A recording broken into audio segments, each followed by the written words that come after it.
오늘은 17강 용서와 정의, 이번 주부터 한 몇 주간 주의 용서에 대하여 이제 우리 함께 이제 말씀을 나누도록 하겠습니다.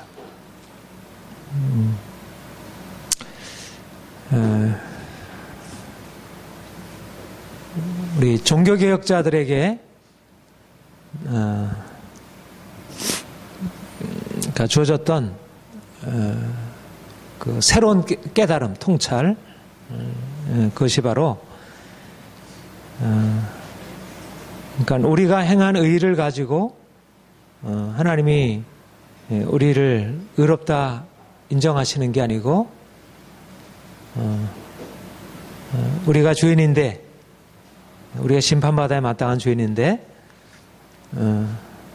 하나님의 사랑으로 우리를 값없이 의롭다 하시고 용서하시고, 그래서 우리가 하나님 앞에 나아갈 수 있게 되었다는.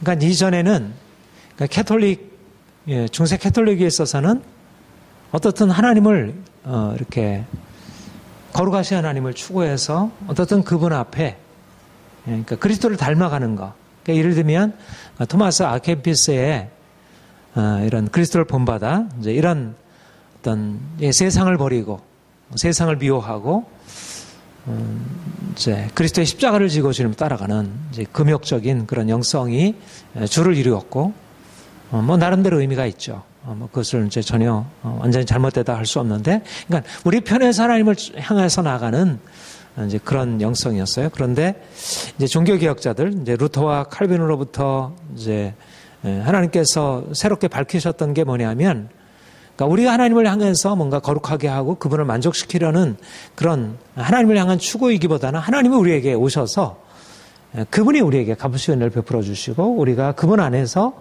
자유함을 얻고 우리 인생을 새롭게 이제 긍정하게 되었다는 거.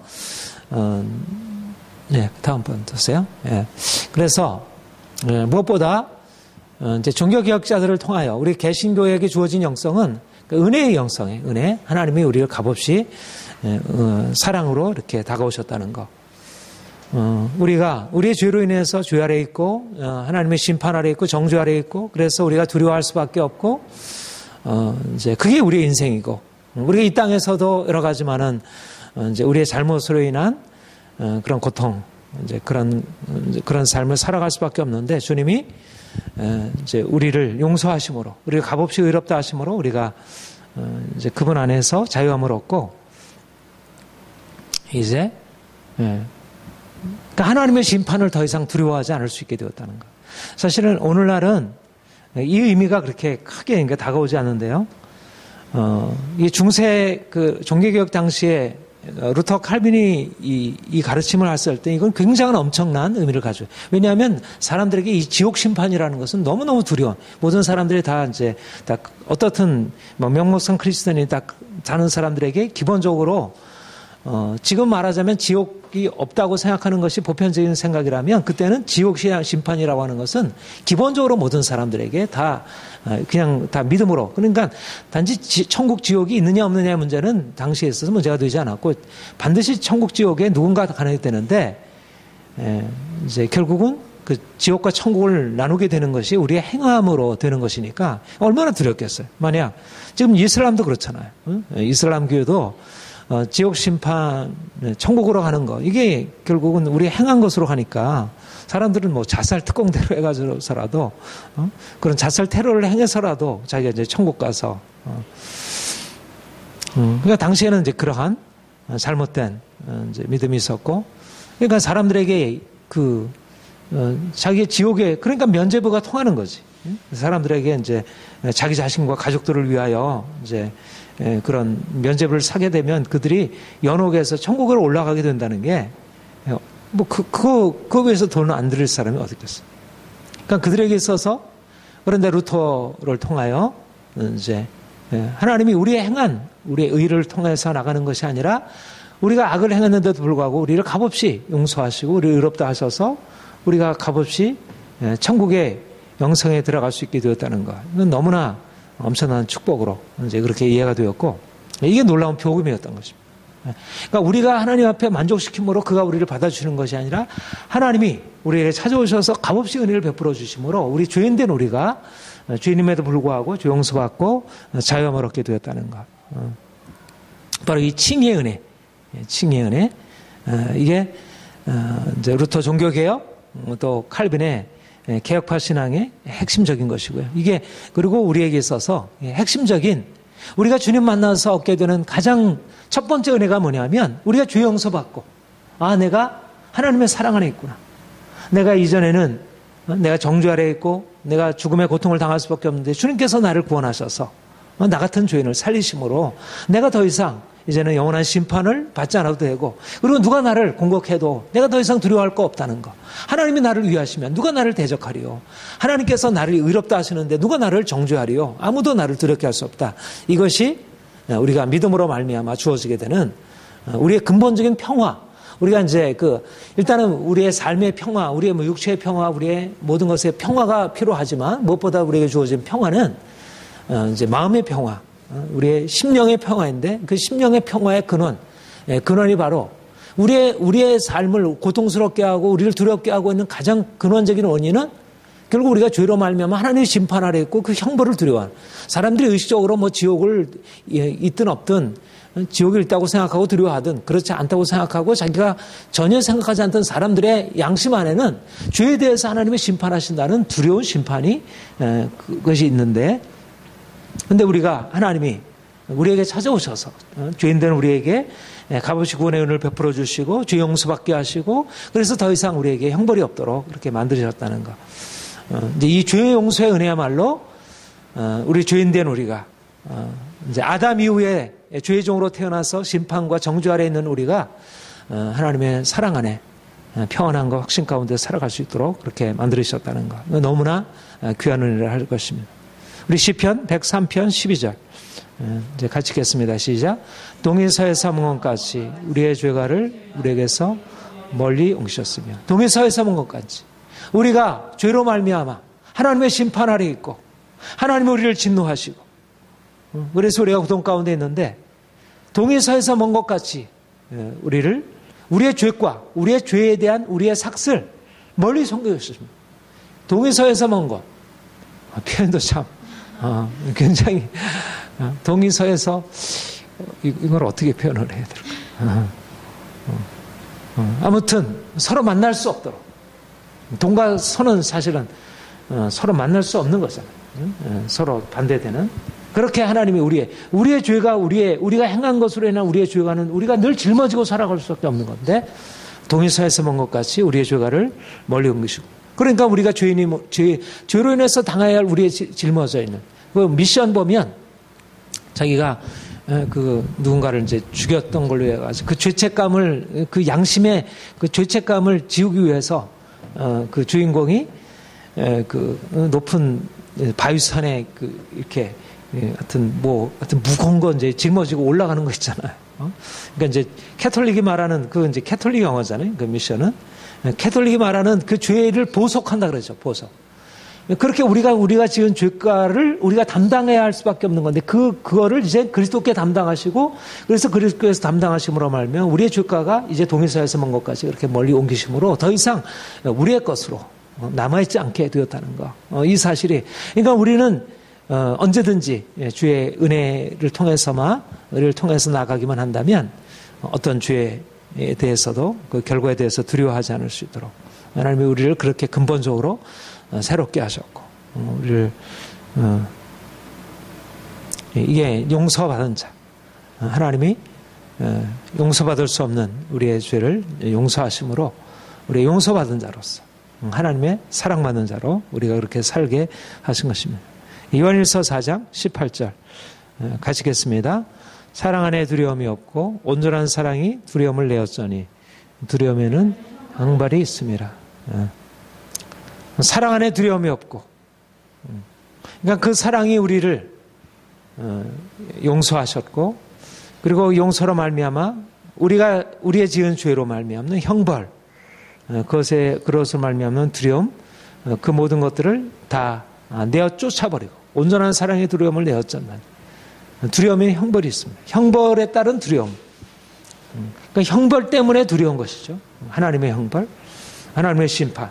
우리의 매일매일의 삶에서 이제 이것이 계속되고 있는데 주님이 우리의 모든 지은 죄를 나 같은 죄인을 용서하셨다는 사실. 그러니까 우리의 삶에 있는 모든 삶에 주어지는 가난과 질병과 여러 가지 많은 상처와 고통들, 그 모든 것들은 우리의 죄로 인한 하나님의 심판으로 말미암은 것이라면 우리가 그 모든 것에 대하여 내가 하나님이 나를 내 죄에 대해서 더 이상 벌하지 않는다고 그가 말씀하시고 그가 선언하셨다면, 너는 무죄야 이렇게 선언하셨다면, 내가 지은 것에 대해서 그러니까 우리의 삶에 주어지는 모든 저주와 고통들, 이 모든 것들에 대해서 내가 죄 용서받은 자라고 한다면 그것이 더 이상 힘을 우리에게 발휘할 수 없다는 것입니다. 그래서 우리가 죄 용서받은 자로서 좀 더 담대하게, 이것이 그러니까 바울이 경험한 하나님의 은혜의 경험이고, 또 루터와 칼빈이 복음을 통해서 새롭게 발견한 하나님의 그 엄청난 사랑으로 우리에게 찾아오셔서 두려움에 떨고 있는 우리를, 괜찮아, 이제 내가 너를 사랑으로 이제 너를 거기서 건져주셨어. 너는 더 이상 두려워하지 마라. 내가 너와 함께 있을 거야. 네가 죄인이지만 내가 너를 용서했고 너의 모든 죄가는 다 옮겨진 거야. 이렇게 말씀하시고 우리가 그 사랑 안에 살 수 있게 되었다는 거. 이게 복음의 핵심의 핵심이라 이렇게 말씀할 수 있습니다. 두 번째, 그런데 우리가 이 죄 용서라는 이 복음의 사실들을 그러니까 우리가 날마다 이 복음이 말씀하고 있는 너는 죄 용서받은 자야라고 하는 이 복음의 사실을 듣고 우리가 우리의 삶의 모든 두려움을 이것으로 인해서 벗어버리고 날마다 평안함과 자유함으로 살아가는 것. 이게 우리의 삶의 기초야. 그러니까 우리가 용서받은 자로서는 더 이상 어둠에 존재하지 않아. 모든 어둠에서 우리를 건지신 것이고 우리를 두려움에서 건져주신 거야. 그러니까 더 이상 우리를 두려워할 필요가 없어. 이것이 바로 하나님의 은혜의 사실인데, 이런 놀라운 복음의 은혜, 이 칭의의 은혜를 우리가 이해하려고 한다면 하나님의 정의가 어떠한 것인지를 분명히 이해하게 될 때 이제 우리가 칭의의 은혜를 이해할 수 있다는 것입니다. 칭의는 죄 용서로 죄에 대한 하나님의 심판의 정의를 전제하는 것입니다. 정의의 심판이 없다면 칭의의 용서도 없습니다. 정의의 심판이 있고 그리고 칭의가 있는 것입니다. 이게 순서예요. 칭의라고 하는 것은 죄인이 심판을 받음으로 두려움으로 떨고 있는 자를 거기서 건져주는 게 칭의예요. 그러니까 정죄의 심판이 없다면 칭의의 용서라는 개념을 있을 수 없죠. 그렇죠? 잘못한 것이 있기 때문에, 잘못한 것에 대한 형벌이 있기 때문에 용서가 있는 것이지, 우리가 만약 누군가 나에게 잘못을 했어. 그러면 그 잘못에 대해서, 잘못한 것에 대해서 어떤 형벌, 거기에 대해서 뭔가를 그 책임을 묻는 것이 있고, 상대방이 그것에 대해서 내가 잘못했구나. 그래서 그것에 대해서 사과를 하고 용서해 줄 때, 이제 그랬을 때 이제 회복이 일어나는 거죠. 관계 회복이. 우리가 어떤 이제 예를 들면 일본과의 관계에서 일본이 우리에게 30년 동안 그렇게 정말 악행을 민족적으로 저질렀잖아요. 그런데도 그들이 그 죄에 대해서 잘못한 것에 대한 인정함이 없어요. 그러니까 우리가 용서한다는 것은 뭐냐면 그것이 잘못한 것에 대해서 심판이 전제되는 거죠. 너 이거 잘못했고 여기 대해서 잘못을 인정해라. 이게 일종의, 그래서 배상을 요구하기도 하고 그러면서 자기의 잘못을 인정할 때 용서가 있는 거죠. 그러니까 인간관계 속에서 용서라는 개념은 뭔가 정의가 먼저 시행이 되어야, 그렇죠? 아이가 뭔가 잘못했으면 아이에 대해서 그 잘못한 것을 책망하고 벌을 주고 그리고 거기에서 그 잘못을 인정하면서 잘못했어요. 그렇게 용서를 구할 때, 그러면서 용서가 주어지는 거죠. 그러니까 하나님께서 우리를 값없이 용서하셨다는 개념은 하나님이 우리의 죄에 대해서 무섭게 심판하시고 진노하신 하나님이라는 사실을 전제할 때, 하나님의 심판의 정의가 전제가 될 때, 그 하나님이 우리를 무섭게 심판하시는 분이시지만, 그러나 그분은 우리를 심판하심으로 우리를 죽이시는 분으로 끝나는 게 아니고 우리를 다시 그 하나님의 심판에서 건져주시는 사랑의 하나님임을 우리가 이제 깨닫게 되는 거죠. 그래서 무엇보다 우리 하나님이 우리를 어떻게 사랑으로 우리를 용서하시고 우리를 값없이 의롭다 하셨는지를 우리가 이해하기 위해서는 하나님의 엄중한 정의, 하나님은 무서운 심판자 하나님이라는 사실을 우리가 깨닫게 되고, 그럴 때라 비로소 하나님의 용서가 얼마나 놀라운 것인지를 우리가 알 수 있게 되었다는 것입니다. 시편 7장 11절 우리 같이 읽어볼까요? 시작. 하나님은 의로운 심판자가 하시며 매일 분노하시는 하나님이시로다. 하나님은 의로운 재판장이시며 매일 분노. 누구에게 분노하셔요? 악을 행한 죄인들에게 분노하시는 거죠. 이게 하나님이셔요. 정의의 하나님, 심판의 하나님. 아담이 범죄한 이후에 아담을 심판해서 에덴에서 쫓아내시고 그에게 여러 가지 많은 이런 어떤 저주를 선언하신 그 하나님. 그 하나님이 이스라엘 백성들에게 나타나셔서 행하신 일이 뭐냐면 나는 정의의 하나님이다. 그래서 이스라엘 백성들로 하여금 그 하나님의 정의를 두려워하고 섬기도록 율법으로 가르치셨고 또 그들의 역사적인 삶의 과정을 통해서 거듭거듭 그들의 죄에 대해서 하나님이 심판하시는, 분노하시는 하나님이심을 알리시고, 그러니까 율법 자체가 바로 하나님의 정의 심판을 말씀해주는 법전이고, 그리고 실제적으로 이스라엘 역사 속에서 그 율법에 따른 정의 심판이 시행이 되었고요. 아까 여러분들 이제 종교개혁자들에게 그 전에 종교개혁자들에게 이전 종교개혁자들에게 그러니까 하나님이 값없이 죄인된 우리를 값없이 용서하시는 그런 칭의 하나님, 사랑의 하나님을 이제 그 종교개혁자들이 발견하고 이래서 결국 기독교 어떤 그 신앙의 기본적인 패턴, 패러다임을 완전히 바꿔놓은 거예요. 내 편에서 하나님을 추구하는 게 아니고 하나님이 우리에게 찾아오셔서 우리를 건져주시는 그런 은혜로. 근데 이 칭의 은혜야말로 종교개혁자들의 깨달은 아주 결정적인 복음의 핵심이지만 그러나 이들이 칭의 은혜를 말하는 것과 함께 루터가 그리고 칼빈이 또 함께 강조했던 게 오히려 캐톨릭 이상으로 하나님의 정의의 심판을 강조하고 하나님의 두려운 심판을 강조함으로 그들이 가지고 있는 잘못된 생각을 그러니까 말하자면 캐톨릭의 생각은 하나님은 심판의 하나님이라고 생각을 했어요. 근데 어떻게 생각했냐면 자신들의 행위를 가지고 하나님께 만족을 시켜서 하나님이 자신들을 의롭다 인정하실 것으로 그렇게 생각해요. 그러니까 하나님의 심판의 정의가 어떤 심판이냐면 인간의 생각으로 충분히 도달할 수 있는 정의라고 생각했던 거예요. 그런데 루터나 칼빈은 하나님은 사랑의 하나님이라는 사실을 얘기하고 그러면 하나님의 심판은 없다 이렇게 말한 게 아니고 하나님의 심판의 의미를 더 캐톨릭 신학자들보다 더 강하게 강조해서 우리가 그분의 정의를 만족시킬 수 없는 엄중한 정의라는 사실을 말한 것입니다. 그러니까 칭의 은혜가 주어진 것은 이제 캐톨릭은 너무 두려운 하나님의 심판의 정의를 강조했는데 거기서부터 사람들을 해방해서 이제는 자유야 이렇게만 말한 게 아니고 왜 하나님의 사랑이 유일한 구원일 수밖에 없냐면 심판의 정의를 만족시킬 수 없는 엄중한 정의이기 때문에 하나님의 거룩함은 높고 우리의 죄는 저 밑바닥에 있고 우리가 아무리 노력해서 바꾸려고 하더라도 우리 자신을 어떻게 해결할 수 없기 때문에 하나님 너무나 두려운 하나님인 거예요. 그러니까 루터나 칼빈은 바로 하나님의 두려우신 하나님 앞에 사람들을 세워놨던 것입니다.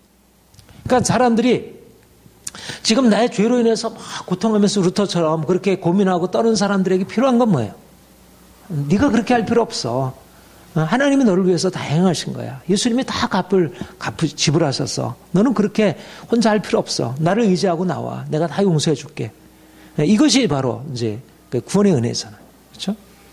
그런데 다 스스로 자기가 의롭다 생각하고 자기를 하나님 앞에 그걸 가지고 내세우려고 하는 사람들에게 필요한 건 뭐겠어요? 괜찮아로 안 되잖아요. 그렇죠? 그들에게 필요한 거는 하나님은 그것을 가지고 만족할 수 없는, 네가 가지고 있는 것은 아무런 하나님 앞에 이게 보상이 될 수 없다는 거예요. 우리의 죄에 대해서 결코 보상이 될 수 없는 행위들이라는 거예요. 하나님은 우리의 모든 죄에 대해서 낱낱이 갚으시는 우리의 죄에 대해서 엄중하게 심판하신 하나님이라는 사실을. 그래서 사람들이 자신의 자기 의를 가지고 만족하고 자기 스스로 교만하에 높아진 사람들에게 하나님의 엄중한 심판의 정의를 가르치고, 그리고 그 심판 앞에 먼저 철저히 무너지고 깨어지고 나는 아무것도 아니구나. 내가 정말 아무것도 할 수 없는 존재구나. 하나님 앞에 내가 그래서 그런 두려움으로 떨고 하나님 앞에 긍휼을 구하고, 하나님 나를 받아주세요. 내가 이제 이 심판에서부터 어떻게 벗어나야겠습니까? 그렇게 하나님 앞에 긍휼을 구하고, 그러면서 그 형벌에서 건져주시는 것으로. 이게 종교개혁자들의 사실은 핵심적인 가르침이에요. 이 두 가지 사실이. 무슨 말인지 이해가 되죠? 하나님이 얼마나 두려운 하나님인지, 하나님이 그야말로 얼마나 엄중한 심판의 하나님인지, 그러니까 가톨릭 신학자들보다 훨씬 더 하나님을 두려운 하나님으로 높여놓은 것입니다. 사람들은 인간의 수준에서, 도덕적인 수준에서 하나님의 진노를 생각했어요. 그러니까 내가 조금만 노력하면 그분을 만족시키려. 그래서 자기는 의롭다고, 마치 바리새인들처럼 자기가 행위를 가지고 의롭다 받을 수 있다고 생각하고 다른 사람 무시하고.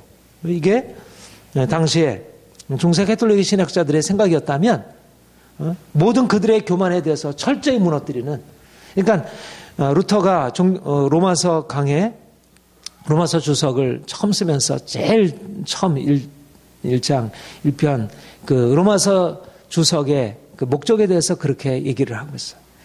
육체로 교만하게 한 사람들을 깨뜨리고 부서뜨리고 무너뜨리고 그걸 뽑고 그래서 다시 세우는 것. 이것이 바로 로마서의 목적이라고 그렇게 얘기해요.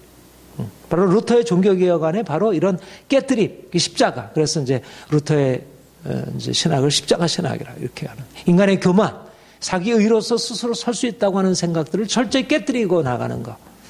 바로 구원의 은혜가, 우리에게 값없는 구원의 은혜가 주어지기 위해서는 먼저 내가 하나님 앞에서 얼마나 죄인인 것을 발견하고 철저히 깨뜨리는 하나님의 이 심판의 정의가 전제되어 있어야 한다는 것입니다. 그러니까 심판의 정의는 우리를 하나님을 향해서 멀어지게 하는 게 아니라 오히려 우리가 이제까지 붙들고 하나님 앞에 그걸 가지고 나가려고 했던 스스로 자기 의를 깨뜨리고 하나님 앞에 빈손 들고 천부의 의지 없어서 손 들고 옵니다. 빈손 들고 내가 주께로 옵니다. 이렇게 주님 앞에 나가게 겸손하게 엎드리게 하는 거죠. 그러니까 정의야말로 심판의 하나님은 결코 우리에게 우리를 단지 두렵게 하는 하나님이 아니라 우리를 깨뜨림으로 오히려 우리 하나님 앞에 세워가는, 우리가 스스로 하나님을 떠나서 자기 스스로 자족함으로 행하려고 하는 사람들을 깨뜨리고 하나님 앞에 다시 세워가는 그런 의미를 가지고 있는 것으로. 그러니까 사랑과 정의가 서로 반대되는 게 아니고 하나님의 정의가 있음으로 인해서 하나님의 사랑이 비로소 온전하게 이해가 되는 것이죠. 하나님의 두려운 심판이 우리 앞에 주어진, 누가 거기서 벗어날 수 있겠어요? 인간으로서 그 하나님의 정의 앞에 서서 방황할 수밖에 없는 것은 내가 이제 죽음이구나, 끝이구나, 절망이구나. 우리가 가지고 있던 우리 이전의 절망보다 더 근본적인 절망이 우리에게 주어지는 거죠. 그런데 바로 그 절망하고 있는 죄인에게 주님이 얼마나 큰 사랑을, 얼마나 정말 이 용서받을 수 없는 죄인을 위하여 주께서 행하셨어요. 그러니까는 이 정의가 배경으로 있을 때, 하나님의 정의가 배경으로 있을 때 사랑이라고 하는 것이 밝히 빛나는 거죠. 밝히 빛나고, 야, 이 하나님의 두려운 심판이 우리에게서 옮겨졌다니, 이 동의서에서 옮겨갔지, 내 죄가가 다 옮겨지게 되었다니, 이러면서 우리 하나님을 높이고 찬양할 수 있게 되고, 이게 바로 종교개혁이 말하는 칭의 은혜이고 죄 용서의 은혜. 그러니까 종교개혁자들은 그러니까 하나님인 것입니다. 하나님의 그 높고 두렵고 그 거룩하시고 두려우신 그 하나님을, 그 거룩하신 하나님의 빛 가운데, 그 정의의 하나님의 빛 가운데 그들이 섰고, 그런데 그 정의의 하나님이 바로 우리를 사랑으로 용서하신 하나님이심을, 이 두 가지 사실들이 그들의 계시가 되어서 그 하나님 안에서 자유함을 얻고 또 하나님을 또 경외하게 되고. 우리 그 다음 시편 5편 5절 우리 같이 한번 읽어볼까요? 시작. 오만한 자들이 주의 목전에 서지 못하리이다. 주는 모든 행악자들을 미워하시며 거짓말하는 자들을 멸망시키리이다. 여호와께서는 피 흘리기를 즐기는 자와 속이는 자를 싫어하나이다. 예. 하나님은 의로우신 하나님이시고 그분은 악을 싫어하시고 죄인들을 싫어하시고 거짓말하는 자, 피 흘리기를 즐기는 자. 그러니까 세상 사람들이 그냥 다 허용하고, 그러니까 하나님은 정말 이런 악한, 우리보다 훨씬 더 악한 세상에 대하여, 악한 자들에 대하여 그냥 받아주시는 분이 아니라는 거예요.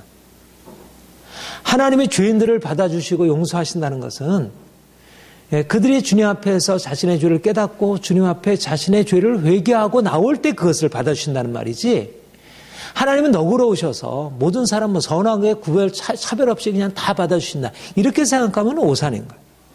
하나님은 분명하게 악을 행하는 사람을 미워하셔요. 오만한 자를 주님은 싫어하셔요. 행악자들을 미워하시고 멸망시키시고 그들이 하나님 앞에서, 그러니까 하나님은 분명하게, 그러니까 우리도 정상적이라면 그렇잖아요. 정상적이라면 거짓말하고 욕하고 다른 사람을 해하고 이런 사람들에 대한 미움이 일어나는 게 당연하죠. 하나님이 주신 마음인 거예요. 하나님이 그런 하나님의 정의. 그러니까 이 땅에서 우리가 살아갈 때는 사람들이 그렇게 행하는 것을 제대로 보지 못하지만 우리가 하나님 앞에 서게 되면 우리가 선을 좋아하고 악을 미워하고 선한 사람을 우리가 가까이 하게 되고 악한 사람에 대해서 멀리하게 되고 거짓말하는 사람에 대해서 내가 싫어하게 되고, 이게 당연하다는 거예요. 그러니까 우리가 하나님과 가까이 할수록 우리 안에 있는 이 악에 대해서 그냥 인정하고 받아주는 우리의 오래된 어떤 이런 연약한 죄에 대해서 그냥 오염되어 있는 무뎌진 마음들, 우리 양심이 무뎌져 버리게 우리 그 안에 살다. 근데 우리 하나님 앞에서 우리가 행하게 되면 분명히 악을 미워하고 어둠을 싫어하고 그리고 빛을 선택하고 어떻든 그러한 삶으로 살아가도록 하나님이 우리를 그렇게 만드시는 거죠.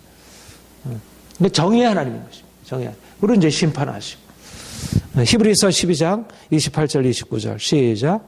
경건함과 두려움으로 하나님을 기쁘시게 섬길지니 우리 하나님은 소멸하는 부르심이라.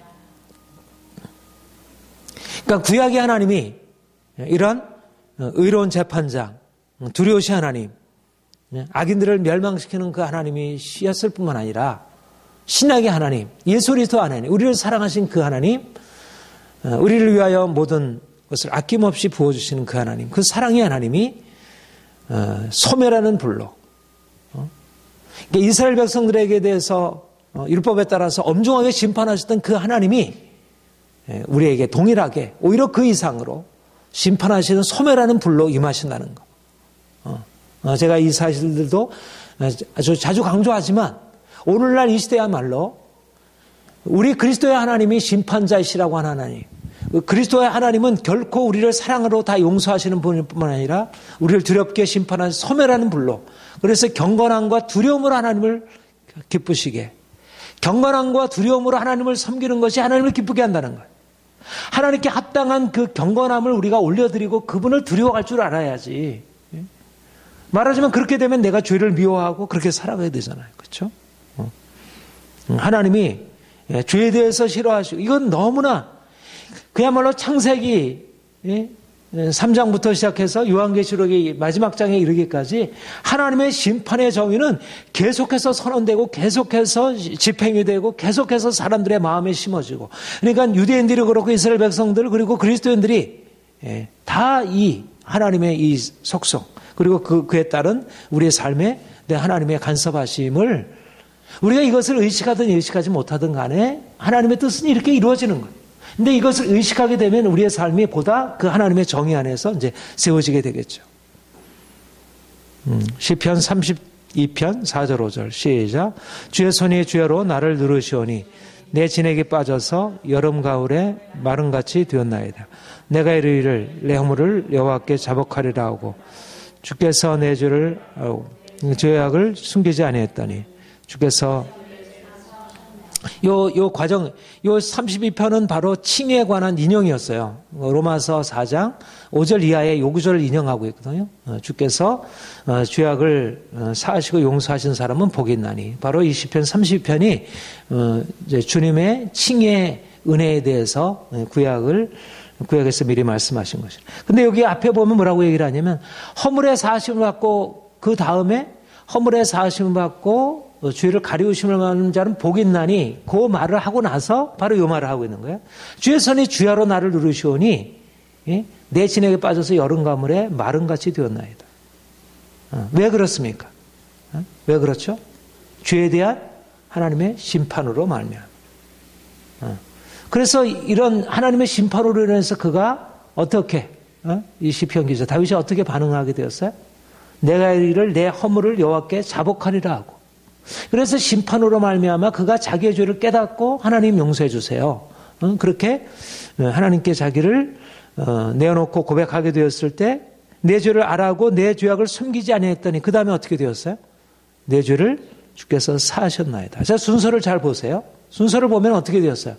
하나님의 심판이 있고 그리고 죄에 대한 자복이 있고 고백이 있고 그리고 용서가 있는 것이죠.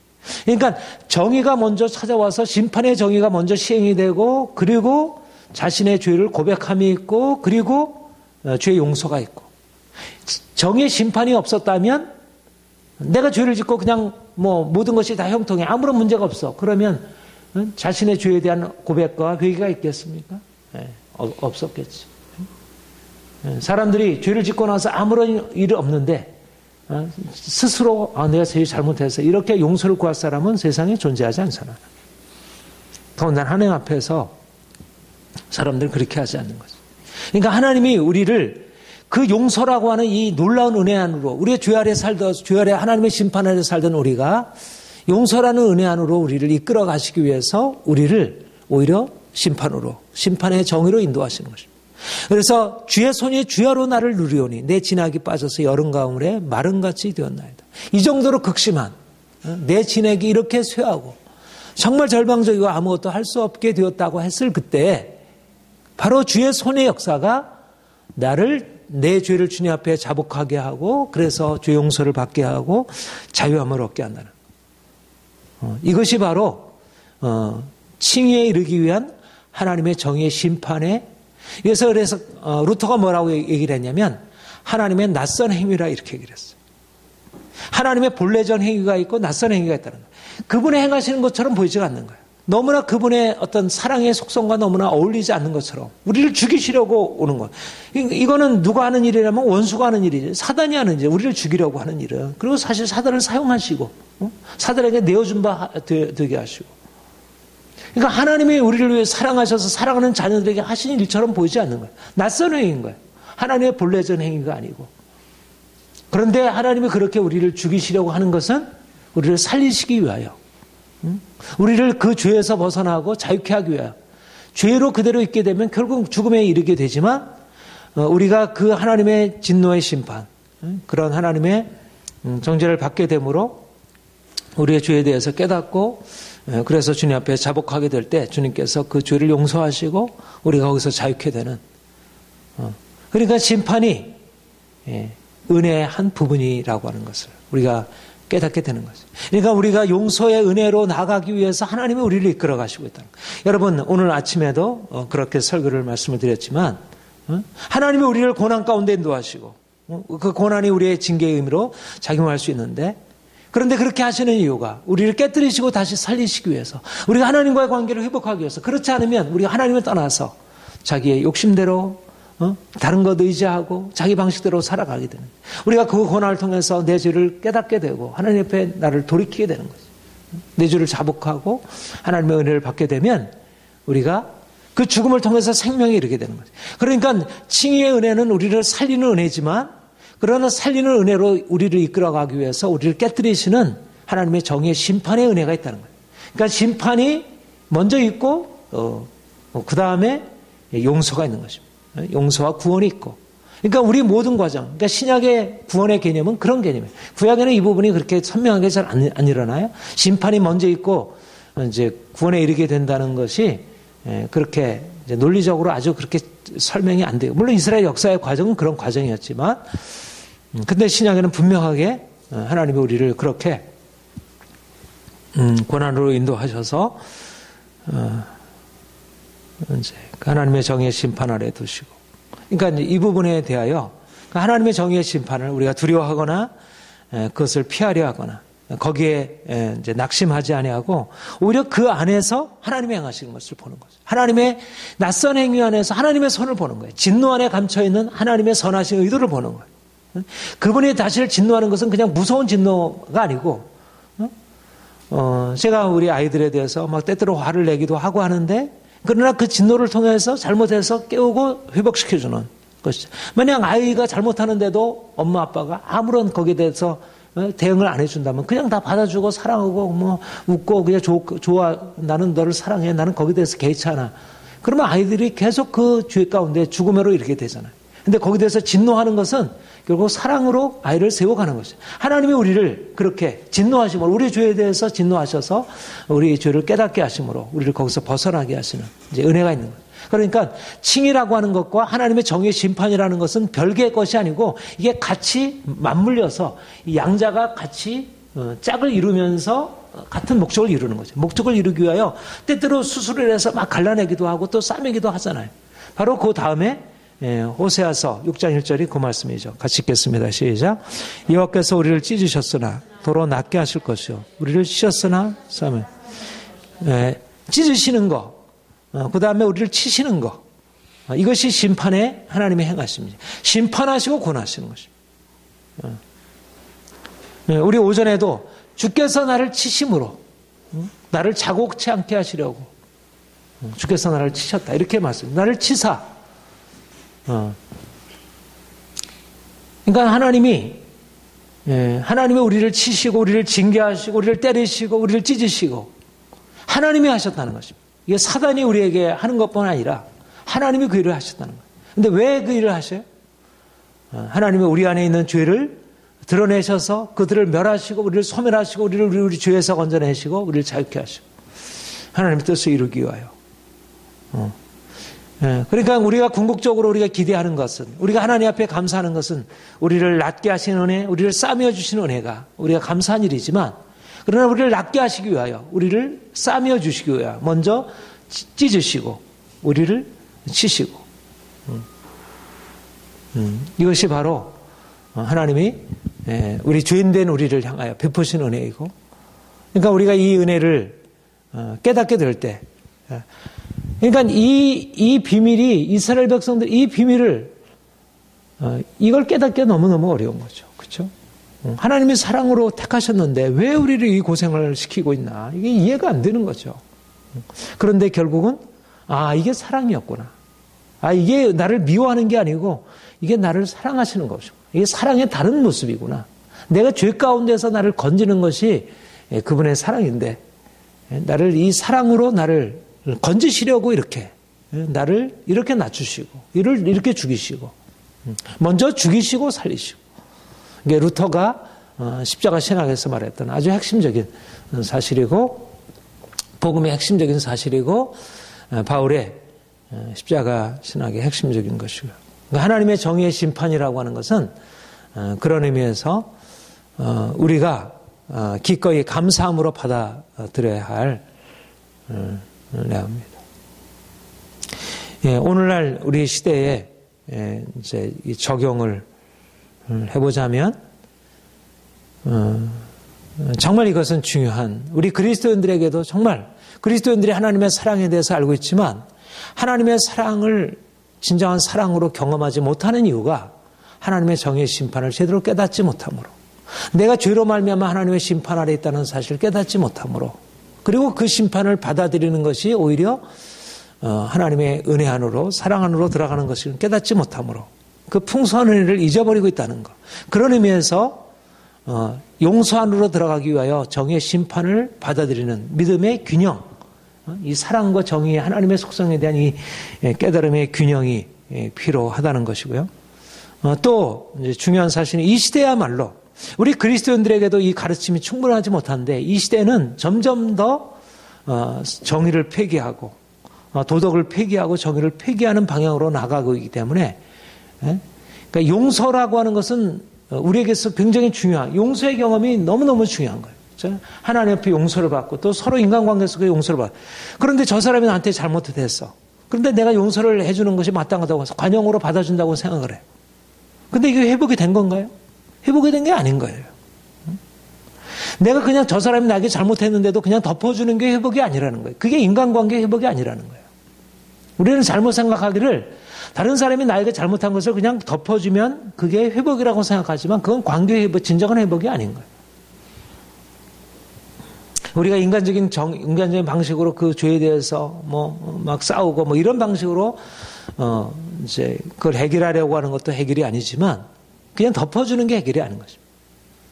오늘날은 이 정의가 사라짐으로 모든 것을 그냥 자유롭게 행하고 그리고 자유롭게 행한 것에 대해서 그냥 덮어주고 거기에 대해서 전혀 판단하지 않는 것.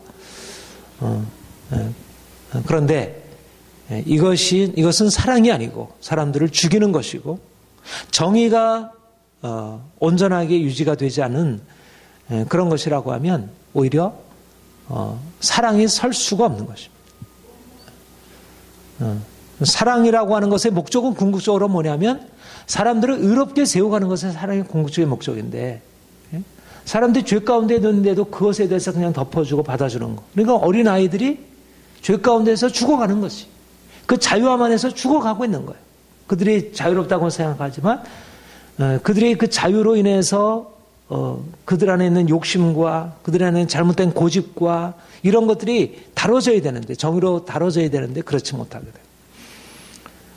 이런 의미에서 하나님이 우리를 값없이 용서해 주시는 그 사랑으로 찾아오시는 그 사랑의 하나님이 우리를 정의로 심판하시는 분이라는 것. 그분은 죄에 대해서 묵인하시는 분이 아니고 죄에 대해서 벌하시고 그래서 회개로 이끌어내시는 것입니다. 그러니까 우리 자녀들에 대해서도 죄에 대해서 벌하고 그래서 회개에서 이끌어내야 돼요. 잘못에 대해서 인정하게 하고 돌이키게 하는 거.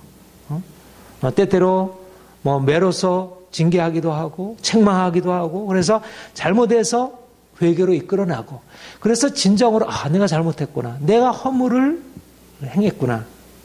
내가 자복하리라고 내 죄를 아뢰고 내 죄를 숨기지 않았더니 주께서 내 죄를 이게 회복이에요. 이게 자유예요. 여기에 자유함이 있는 거예요. 그야말로 내 죄가 내가 죄인이라고 하는 사실을 알고 내가 잘못했다는 사실을 알고 거기에 대해서 잘못했어요. 용서해 주세요. 이렇게 하게 될 때 용서를 받을 때 진정한 회복이라. 양심의 자유가 생기게 되고 그때부터 진정으로 관계가 회복이 되고 모든 것이 열려지게 됩니다. 근데 이것이 죄가 드러나지 않고 죄에 대한 심판이 없고 그냥 다 받아주게 되면 이거는 회복도 아니고 점점 죄 가운데 더 들어가 점점 더 이제 깊어 상처가 더 깊어지는 거죠. 죄의 회개 없는 용서는 정의를 폐기하고 이로 인해서 죄가 만연하게 되고 죄는 멸망에 이르게 됩니다. 그래서 참 저는 그래서 정말 너무 이렇게 이 성경의 가르침이 율법의 가르침이 또 복음의 가르침이 너무너무 놀라운 거예요.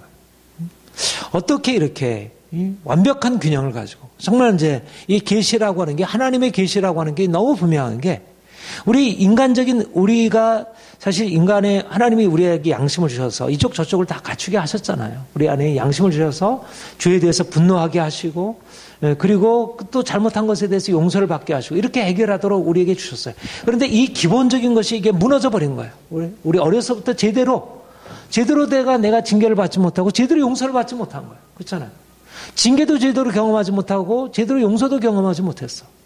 그러니까 제대로 징계할 줄도 모르고 용서할 줄도 몰라. 어떤 사람은 계속 어떤 벌하기만 하려고 하지 용서가 없어. 그리고 용서는 그냥 받아주긴 하지만 진정한 징계가 없어. 그러니까 이쪽 저쪽의 균형이 사라져버리니까 진정한 자유함이 없는 거야. 내가 잘못한 것에 대한 진정한 회복이 없고 해결이 없어. 그리고 다른 사람이 잘못한 것에 대해서 회복이 없어. 관계 속에서 깨어진 관계가 회복될 수가 없어. 이게 어떻게 되어야 할지 모르니까. 그러니까 결국 강한 사람이 자기 강한 걸 가지고 자기 죄에 대해서도 전혀 그 사람은 벌 안 받고 약한 사람은 조금만 잘못해도 벌을 받고 이게 너무 부당한. 그러니까 이 세상은 결국 힘이 정의가 되어버리고 이거 얼마나 부당해요. 그런데 주님께서 우리에게 이제 분명하게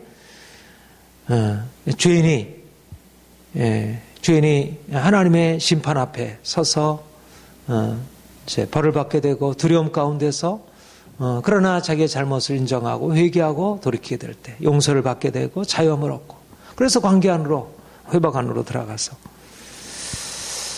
이 놀라운 하나님의 계시가 우리에게 주어져 있다는 것 너무 감사한 일이고요.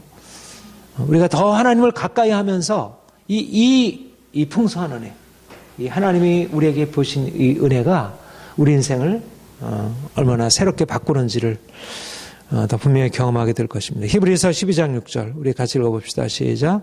주께서 그 사랑하시는 자를 징계하시고 그가 받으시는 아들마다 채찍질 하심이라. 예. 그러니까 오늘날 이 시대를 향하여 주님이 우리를 사랑으로 받아주시고 또 징계하시고 또 징계하시고 또 사랑으로 받으시고 용서해 주시고 이런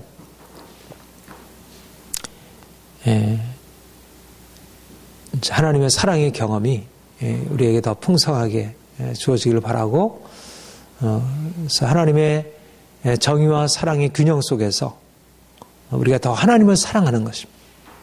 하나님의 정의로운 하나님을 사랑하고 그 하나님 때문에 우리는 늘 안전한 것입니다. 이 악한 세상 가운데 살아가지만 우리가 선을 행하면 우리가 행하는 것대로 다 갚을 받지 못한다 할지라도 그러니까 우리가 죄인으로서 하나님의 심판의 정의를 두려워하게 되고 그것이 너무나 이렇게 우리로서는 감당하기 어려운 것이지만 우리가 그렇게 해서 회복되어지고 나서 또 하나님의 정의라고 하는 것은 우리에 대해서 안전한 피난처예요.